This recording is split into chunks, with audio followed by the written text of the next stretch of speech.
Alright, racists, let's talk about the part of history you like to tout the most. Black inventions. And along with those inventions comes the receipts. Racist America has pretended for far too long that black people haven't created or invented most things, if not every single thing we use daily. They like to pretend that the toolbox of life just appeared out of nowhere, or that it was gifted by some default white guy. Then they act shocked every single time a black indigenous American shows up in the patent record. This pattern in history of gaslighting and erasure ends now. So why don't we break the spell with a hit list of under-referenced black American inventors, whose work you touch, hear, and rely on every single day, whether you say their names or not. This is what I call the not-so-familiar list. James E. West co-invented the electric microphone in 1962.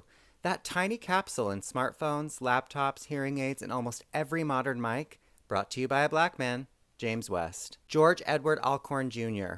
built the imaging X-ray spectrometer in 1984 that sharpened space and materials research. NASA named him Inventor of the Year. Translation, he built the instruments that actually see what the naked eye can't. Black brilliance. Meredith Gourdine pioneered electro-gas dynamics, devices like incinerate cut smoke and industrial pollution. He engineered the actual physics. David N. Crosswaite Jr., architect of modern HVAC controls for big buildings. He has 39 U.S. patents, some of which include heating systems for Radio City Music Hall as well as Rockefeller Center. So when you visit these places, your climate comfort is running on David's math. Walter Lincoln Hawkins created durable polymer cable sheathing so telephone lines could survive the sun and harsh weather. Otis Boykin designed precision resistors that stabilized consumer electronics and pacemaker controls. George Carruthers invented the far ultraviolet camera / spectrograph used on Apollo 16 to image Earth's atmosphere and interstellar space. When science looked farther, it used George's instrument.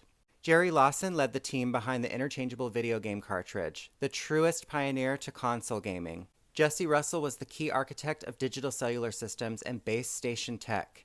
He laid the groundwork for the networks that your phone lives on. Marian Croak is the holder of 200-plus patents in voice over IP and internet call tech.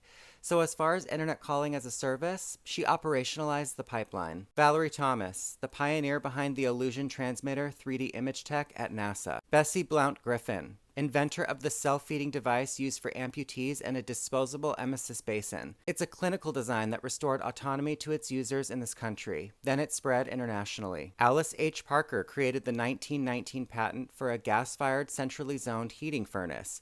She also planted the seed ideas for modern home heating segmentation. Miriam E. Benjamin, in 1888, created the gong and signal chair, a call button system predating hotel service alerts.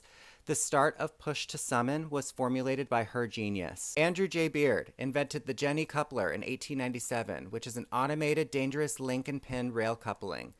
His work improved freight efficiency and worker safety. Philip B. Downing created the street letterbox in 1891 with a weather shielding door for mail drop-off. Yes, a black man created the mailbox. John Stannard. In 1891, he invented the non-electric refrigerator and compact oil stove, the pioneer of non-electric appliances. Richard B. Spikes. He iterated the automatic gear shift and most automotive safety systems. Lloyd Hall. He advanced food preservation, using safer curing salts, using spice sterilization, and antioxidants. He created the industry-level shelf life. So what was the point to all of this? Reality reads like this list. Black Americans were already here, already building, and already creating everything. Designing the microphones inside your phone, the networks under your techs, the heat in your building, the optics in your space science, the cartridges that built an entire gaming industry, the clinical tools that dignify autonomous care, and the dull metal boxes swallowing your mail on the corner. Erasing the creativity and the genius of the original people isn't accidental. It's an act of violence. You can keep pretending you invented everything, sure. Or you can look around, call things what they are, and stop living on lies. Pretending to be superior in technology and a spiritual power you can't even use. The entire world can see the limitations of racists. The big question is, however, why can't you?